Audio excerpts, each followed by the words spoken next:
Hey, what's going on, guys? Corey Smith here, CoreFX. It is August 27th. Just coming back to you guys with another pre-week analysis. In case this is the first video watching, I do these every Sunday. Record them and put them up. I go over last week's events, strongest and worst performing currency pairs. Um, I go over the news events for the week, what happened, what to watch for, and basically run down what's going on this week ahead. At the end of the video, I go over technical charts, starting with the seven majors and then some key levels that I liked on other charts with some key breakouts or nice setups that I'll be looking at for the week ahead. But thank you guys for tuning in, coming back, and I'm going to go ahead and get started here. Starting with last week, August 20th, Sunday, the markets open. We had nothing going on with the news. I told you guys in last week's meeting that this was going to be a really slow week. It's August. A lot of bankers are on holiday. A lot of the financial markets are sluggish around the world. Not too much going on. On top of that, there wasn't much going on in the news this week. There was a couple um, moves on Friday from the Jackson Hole Summit where there was a bunch of central bankers, academic economists, and the like all meeting together, going over, just the economies of the world and have an economic meeting. Some central bankers spoke. We had Janet Yellen with the U.S. Federal Reserve, and we had Mario Draghi with the European Central Bank. We also had Kuroda, Bank of Japan. Um, we'll go over exactly what happened with that, but the strongest pairs of the week ended up being the euro, the Swiss franc, and the Canadian dollar. The euro gained about 1.37% in value, so not too big of a move. Decent move for a slow week, but it all pretty much happened on Friday, so all in all, it was a pretty slow week. The Swiss franc right behind it, 0.91%, and the CAD, 0.82% gain. Then the weaker performing pairs was going to be the New Zealand dollar, Japanese yen, US dollar. New Zealand dollar was weaker by almost 1%, just under. And then the Japanese yen only changed by 0.11%, so not too much going on there. Um, Starting with the US dollar, we had pretty choppy week for the whole week. And then Friday came and Janet Yellen spoke at the Jackson Hole Summit. And pretty much everyone had been expecting her to mention monetary policy and what their outlook is and, you know, what's going to be going on. Everyone's anticipating another rate hike this year, possibly December. Um, so everyone's kind of been hanging on her words, seeing if she would touch on monetary policy at this meeting, and she did not. And this was taken bearish by the dollar.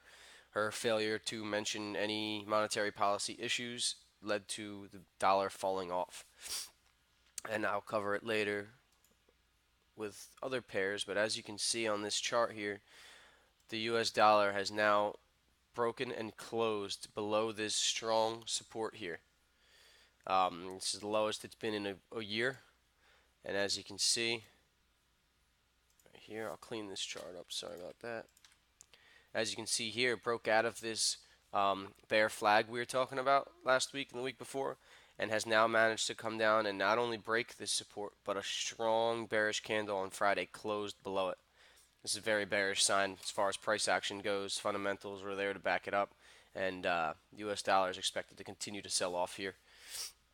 Moving on to the euro, we had a sideways week again with the euro pretty much most of the week. It's just the hourly sideways in this high base on the daily for the euro, and then Friday broke out to the upside again.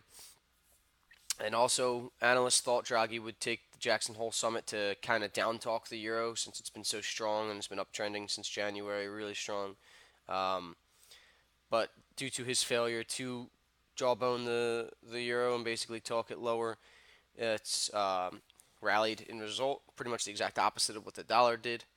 Um, Eurozone economies seem to be recovered and now doing well, and he didn't mention monetary policy, so um, that caused it to break out.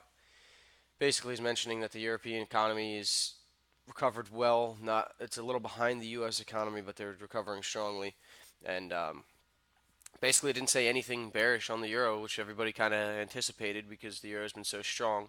And a strong currency is good for an economy, but when they're a manufacturing and exporting economy like Europe is with the auto industry in Germany and France and all, um, higher pricing, a strong euro makes everything they export cost more money to the other countries. So a strong currency can be bad for a country as well. Most people think strong currency is really good for a country, but as far as your buying power, when you go somewhere else, yeah. But when people want to buy goods from you, and you're manufacturing and trying to sell a lot of goods to the rest of the world, when your currency is a lot stronger than theirs, it's going to cost a lot more money to buy something. So um, basically, analysts had anticipated Draghi to come out and talk down the euro, and didn't happen, resulting in the euro breaking out higher. If you switch this to the daily as well, you can see we have the same look, that the euro came up and broke and closed above this resistance here, and this is extremely, extremely bullish for the euro. So we've got this breakout above this weekly resistance, very strong zone here out of this um, bull flag that we saw it in, that we talked about, right? Right here, boom, Friday, slammed out, closed up way above. You can expect a little retracement and then continue higher out of the euro here as it's broken into new levels. Going back to now the yen. The yen was choppy this week again. Overall in the week, it did end bullish. I mean bearish. Sorry. You can see it opened up here, and as the week went on, we had a sell-off, then a rally, then a sell-off, then a rally. It ended the week slightly lower than it opened. So the pound was lower. I mean the yen was lower on the week, and it is right now. If you switch to the technical chart, it is still in this high base under resistance here, following this strong uptrend. Retraced a little bit, has now hit the 20 SMA under this resistance area here, and we could see the yen push up higher up to the 89 weekly resistance and psychological level up there. Moving on to the pound. Pound was down all week, and then recovered some gains at the end of the week to pretty much end the week flat. As you can see here, opened up with some losses, slowly trickled lower, bottomed out, and then rallied back up on Friday. Slightly lower, but again, not very much at all. So not too much going on this week for most currencies. If you go to the pounds chart, you can see that trend line that it broke had reversed the trend. Steepness of the 20 SMA is falling over hard. It's about to cross the 50 SMA. If we have this retest to this weekly resistance and then continue to roll over, this could be bearish for the pound moving forward. Going on to the CAD, as you can see from this chart, it was in a steady up climb mostly all week. A little bit of sell-offs within the trend, but overall you can see price going from bottom left to top right. That is an uptrend, strongly moving forward. So good week for the CAD. Equities recovered last week from the sell-off of the stock markets. So this is bullish for currencies like the CAD and New Zealand, Aussie, like we said. So that could have led to some of the CAD appreciation here this week. It is in an uptrend overall, going to the CAD's chart, and is now coming up to this major resistance level, previous high again. We'll see if it is able to break out or if it fails to break out and rolls over. I expect it to come up a little higher, test it out a little more, maybe have a little bit of a sell-off, and then break it out eventually when we get the news and the fundamentals to support the technical chart enough to break it out there. Swiss franc, as we can see, one of the top performers this week. It was in a choppy range all week as there wasn't much going on, and then following the euro and the Jackson Hole summit with Draghi talking about Europe and everything, shot the Swiss up with the euro and ended it bullish on the week. Not a bad week for European currencies really. It's back to now its uptrend on the daily. As you can see, this big Friday candle broke and closed above this resistance here, so we could expect price to come back up to the 1.060 range, as this is now showing that this wasn't an actual bearish major trend reversal. As prices now broke back above this resistance, we can expect it to continue the uptrend. Aussie, as we see here, basically completely flat on the week. Opened the week and sold off from the risk off move all last week in the equities, and then recovered and came back up as the equities rallied on Friday on top of the Jackson Hole Summit. We had more of a risk-on environment at the end of the week um, for these bullish currencies here, and you can see the Aussie has now rallied back up to where it started the week here, a little bit above, but right around where we started. Switching this over to the daily as well, you can see how we had this strong upward move, and then we had some bearish sell-off for a few weeks, and prices now come back up a little, and you can see it's sitting right under this resistance level here at about 79.50 or so. Um, we'll see if it has the strength this week to break higher and continue back up to test the 80 level, or if it rolls back over down to test the 78 support here and see if we can develop a trend one way or another. New Zealand dollar, not a good week. Um, Sold off at the beginning of the week again from the risk off moves in the markets and kind of just hung around down the bottom and bounced around the remaining half of the week. And it's slightly higher as, again, like I said, the risk on came back at the end of the week with the Jackson Hole Summit and Janet Yellen up talking the economy, but not too much touching on the dollar. And equities kind of liked what they heard and saw from all the central bankers and stuff. So we had a little bit of a rally at the end of the week here, and now we have New Zealand dollar recovered a little bit of this swing down here on the daily chart with New Zealand. You can see it's made a massive head and shoulders on this daily chart, and if it's able to break this 72 very very strong level here, I think we're going to have a big rollover from the New Zealand dollar down to at least 71 down here. So it's a very key currency to watch this week. It rallied back up on Friday, but as you can see, there's still some overhead resistance here. So if this is able to break lower, then this could be a very strong reversal week for the New Zealand dollar. But moving on from that, touching back on news last week, I know there was nothing going on for the most of the week. The Jackson Hole, like I said, it's an economic meeting. They meet annually with central bankers, top economic academics, finance ministers, etc. Yellen, Draghi, Croda, all there. And like I said, the failure of Yellen and Draghi to mention anything monetary policy related caused these moves, as it was outside of expectations. Basically, whenever you have analysts in the markets expecting one thing to happen and something different happens, or that thing they're expecting doesn't happen, it causes moves. Again, it could be totally opposite of what should be reacted to, but it's all just a matter of how the market reads things. And this week, the expectation was that, you know, Yellen would mention monetary policy and give some kind of direction. She didn't. The dollar saw weakness, continuing the downtrend, and Draghi was expected to down talk the euro, as the euro has been so strong, and he didn't down talk the euro, didn't mention it, so this led to a bullish continuation of the trend for the euro. Um, Starting with Tuesday was the first anything worth touching on. Canada's retail sales beat expectations month to month for the core retail, and then overall retail sales was slightly lower.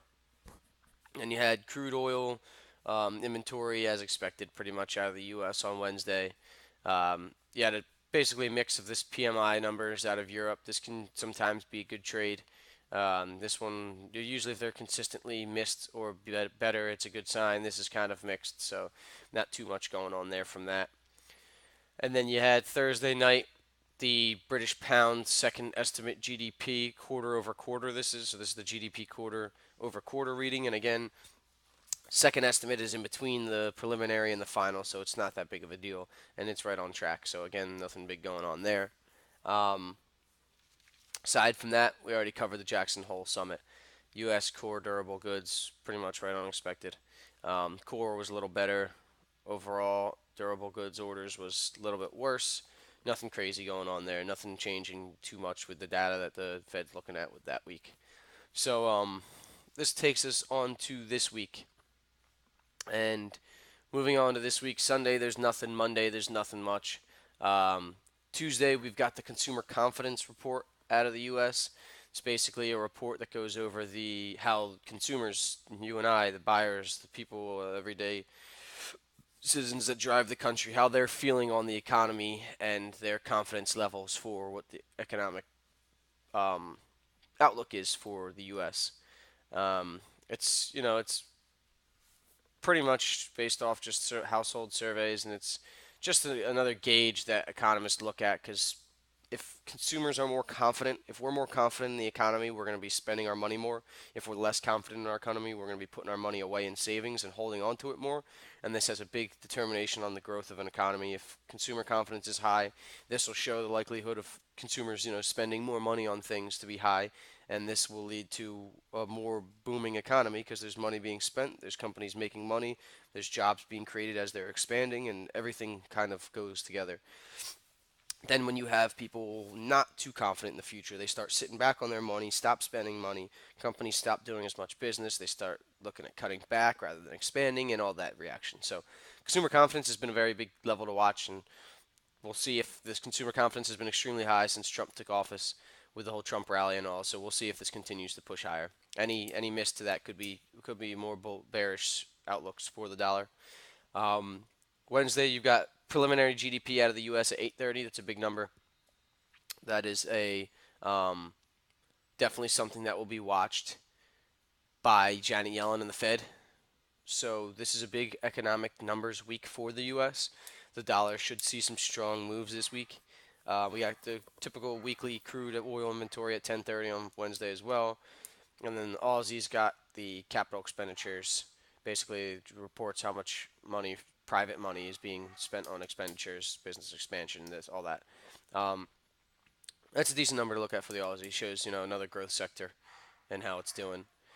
Moving on to Thursday, CAD has GDP month over month at 8:30. That typically has some decent 30, 40 pips moving power on the CAD, depending on what's going on. Could break out some nice levels. Um, Thursday night, we've got the manufacturing PMI out of China. This is the Purchasing Manufacturers Index I've gone over before, but basically just shows the growth of the manufacturing economy out of China, and this is a third party. The Caixin is the third party that does this, so their numbers are typically more accurate than when we have the regular Chinese economy reporting their data. So this is a big number to watch here. It could cause some strong moves, and like I said, the Aussie, New Zealand, as their economies are closely linked. But it also has an effect on the overall outlook of the markets. This risk on, risk off theme that I touch on a lot. They're one of the biggest economies in the world, so when they're doing good, outlook is good for the world. When they start doing bad, the outlook can kind of drag down the rest of the world's views and economies and all. So that's something that we watch pretty closely. And then Friday is the big Friday, first Friday of the month. So we have 4:30 a.m. The pound on Friday has their manufacturing PMI numbers, the same number that we saw out of China here. And this is again another big number for economies to watch as it's their manufacturing sector and how keep an eye on the growth or retraction of it. Um, Moving on to that, it is the first Friday of the month, September 1st. That's the earliest. First Friday can fall on a month, but every single month on the first Friday of the month, we have the U.S. reports their employment numbers. Most countries report them monthly. Depends on what country you're in, what day they announce it, what it's called, claimant count, such like that. Um, but basically, this is the U.S. dollars unemployment rate that they announce, percentage of the economy's unemployed. Then you've got the amount of jobs that changed that were created the month before, which is not including the farming industry because they can be very volatile and very skewed to be stronger certain times of the year than others. And then you have the average hourly earnings, which is a very big number that's been watched lately. We've had great U.S. job growth. We've had great unemployment numbers, extremely low. Full employment's 5%. We've been below that, down to 4.3% now, which is extremely low. But average hourly earnings have not been gaining with these numbers. Average hourly earnings have been slacking. They have not been as good as they need to be. So this is critical to the economy that not only are there more jobs and more people working, but they need to be making more money. Otherwise, that can really be detrimental to the economy. Um, so this is always a crazy news event with the U.S. dollar. I suggest for most beginning traders, don't trade with a live account, or if you do trade it with account that you don't take seriously, that you trade micro lots, because for one, the slippage you can get for this is horrendous. You enter at one price and you end up getting filled 30 pips higher, and that could be 10 pips away from your target or something, and you're in at an awful price. Or you have a stop loss set. Your stop loss gets hit, only you don't get filled until 30 pips lower, so your 30 pip stop loss is now a 60 pip stop loss, and you blew your account. Or a number of things. If you trade this on a demo account, you have to be aware that the demo account's not going to take into account slippage. If you get in at a price, you get in at that price. So trading live news events on a demo account can be very unrealistic. You could make a killing trading a demo account on news events, go do it live and make zero money and blow your account and lose it all. That's because of the slippage and the spreads that come out around these events. So um, try to practice it on a really small account, and if you want to get used to it, I mean, you could make 100, 150 pips in a few minutes trading NFP, but you could also blow an account in seconds. So you got to practice your risk management. But with beginners, I would say stay away, watch it for a few months, see how it reacts, see what price does, see the choppiness, see where you could enter with a second move, whatever, and check it out and see how you think it moves. And then you've got at 10 a.m. the U.S. ISM manufacturing PMI. Again, those manufacturing PMI numbers coming out for our manufacturing sector. All right, so moving on from here, we will check out what's going on with the U.S. majors here first. As we went over and saw the euro broke out to key levels, the dollar broke out to key low levels, and you can see that exactly represented here on this pair between the dollar and the euro. The euro is breaking out and broke above this resistance. It's closed above here. As you can see, this is a 2-year high. It's back above levels it was in early 2015. So this is a very, very strong breakout here for the euro, and we can certainly expect it to continue higher after breakout like that. Now, with that being said, it could very easily also roll back over down into this range and become back under this resistance, but probability and odds are that it continues higher. Moving on to the pound dollar. We've got a break lower out of the low base, then finally Friday reversed back up into the base again. So you can see price sold off, based, sold off, based, sold off, bottomed out here. We got a doji candle here on this support. As you can see, looking back, this is a very strong level. It was support here, big bar broke it. It was resistance here, big bar broke it, support again, support again. Price bounced up, but was able to come up and break above this strong support of this base that was now resistance. So we got mixed signals here out of the pound dollar. I'm going to wait to see if it reverses back down to continue the downtrend, or with this key breakout of this resistance and trend line, let's see if it's able to push back up and continue back up higher. Moving on to the dollar CAD. We have continued lower move this week, and it is now back down to the weekly support and trend line. As we went over I went over back when price came down to this weekly support here, also on a strong weekly trend line. You see it's been respected for many, many, many weeks and months and years. Price rallied, came back up here, hit this weekly resistance, was support, and has now continued back down lower to this weekly support and trend line here. Very critical level. If the CAD bounces again, we could see another little rally. If it breaks lower, we could see this continue the downside as a major level broken now. Moving on to the dollar yen, we've got it still just sitting here in this low base. Price has been falling off, hit this resistance, this support zone here, and has now just been sitting along this support. So until it makes any significant move and break out higher or lower, the dollar yen is just out of my book. If it comes down and breaks down to here, I'll be looking to short. If it comes and breaks back up, I would need it to break above this area here before I will look to go long. But nonetheless, we've got an interesting low base here with the pound yen, and I could be trading the dollar short, breaking out of this low base at some point this week. Now on to the Aussie dollar. It's been sideways all week, under resistance. I'm going to wait for it to break either 79.50 and move up to 80.50, or go back down to 78.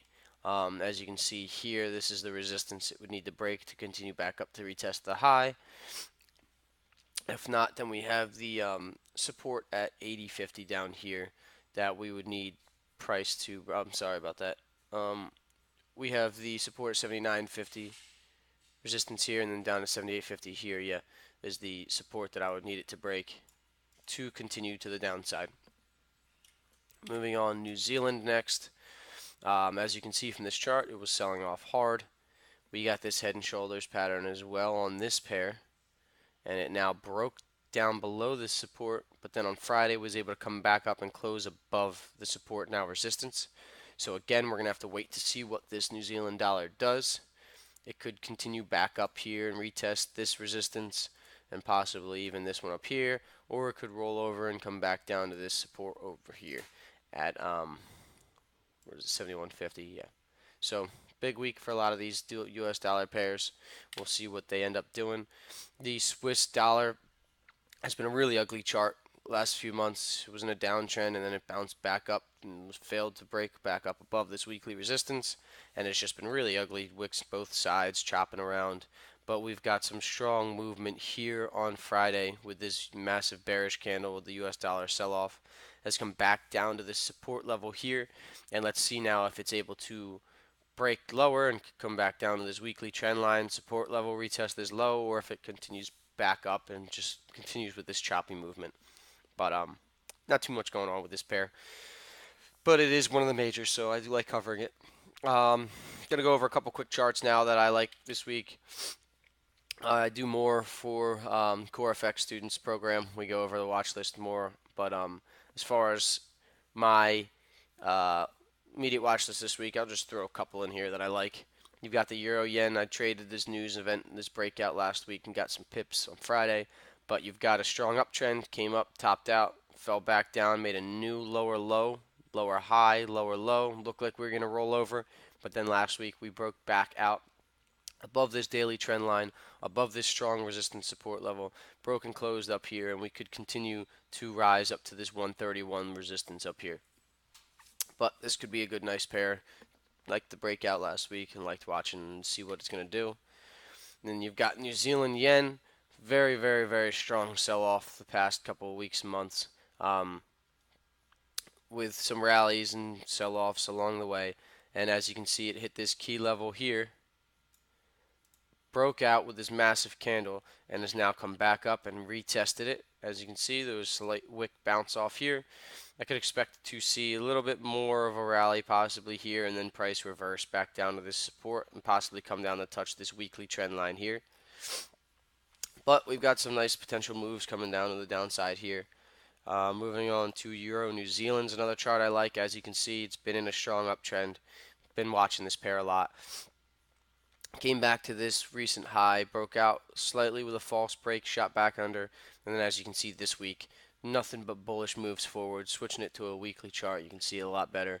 You can see this weekly candle broke out of this resistance and just plowed higher all week long, able to close up much higher.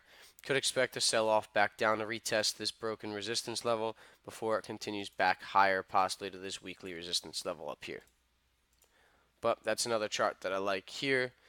And finally, Pound CAD I've been watching for a couple weeks now. You guys know it's been downtrend rally, and it's been slowly for the past couple weeks just trickling lower out of this support that it broke. Haven't gotten much of a rally, so I'm expecting hopefully a little day or two rally up to one of these key levels, and then hopefully get a reversal, whether it's back all the way up here or one of these levels down here, potentially here, to enter downside back into the bearish trend, get in a good price. But we'll see. That basically does it, guys, for this week. This was a little bit of a longer video, but I just wanted to cover some things going on, touch on some topics. But thank you guys for tuning in. Follow me on YouTube, Corey Smith, CoreFX, and then I've got Core.fx, Instagram, and Snapchat. So like, subscribe these videos if you like what you see, and if you don't, fuck off. Just kidding, kinda, not really. Thanks for tuning in, guys. I really appreciate it. Getting a lot of good feedback from these videos, so I'll definitely keep doing them as long as I'm getting it. Um, I really do appreciate the guys that take their time to go out of the way to thank me for doing these. Means a lot. And if you're interested in signing up for some training, contact me through here. My website, corefxtrading.com. And as I showed you guys, my Instagram, and subscribe on here and everything like that. Thank you guys, and take care.